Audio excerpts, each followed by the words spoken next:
আমাদের মূলত ভাড়া হচ্ছে 700 টাকা, সর্বোচ্চ 700 টাকা যেতে পারবো। এখান থেকে যাচ্ছে 1000 টাকা এবং 1200 টাকা যাচ্ছে। ভাড়া বেশি কেন? গাড়ি মোটামুটি গাড়ি একটু সংকটে আছে। ঠিক রাস্তা অনেক ভালো আছে, কিন্তু গাড়ি ঘোড়া একটু সংকট আছে। রাজশাহী যাবো আমরা। কি অবস্থা?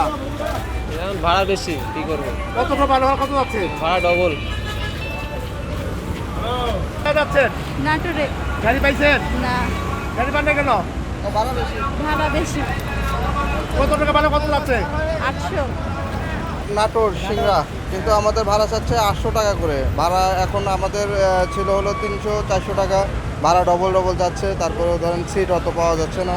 আর রাস্তাঘাট তো সাইডে আছে মোটামুটি। জি জি জি, মোটামুটি সার্ভিস ভালোই আছে, কিন্তু এখন আমরা উঠতেছি না, একটু লেট করতেছি, দেখি যদি একটু কমের মধ্যে। ভালো আছে, কিন্তু গাড়ি ভাড়া খুব বৃদ্ধি, মানে গাড়ি ভাড়া খুব বেশি চাইতেছে।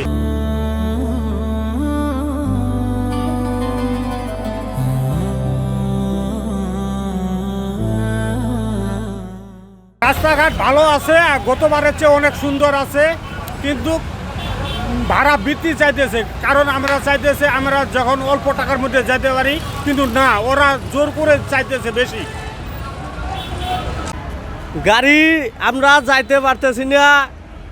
গাড়িতে ভাড়া 100-র কাছে, 100 টাকার ভাড়া 500 টাকা করে চাইতেছে, 600 করে চাইতেছে। যাত্রী গাড়ি লিতেছে না, মানুষজন খুব বেকারে আছে। রাস্তার মধ্যে ধুলোর বালির মধ্যে খারাপ দাঁড়ায়। গাইবান্ধা যাবো ভাইয়া।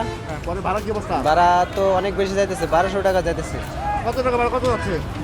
ভাড়া আপনার 600 টাকা, 700 টাকা, ভাড়া 1200 টাকা যাইতেছে। রাস্তাঘাট স্বাভাবিক আছে, কিন্তু ভাড়া বেশি যাইতেছে এই কারণে।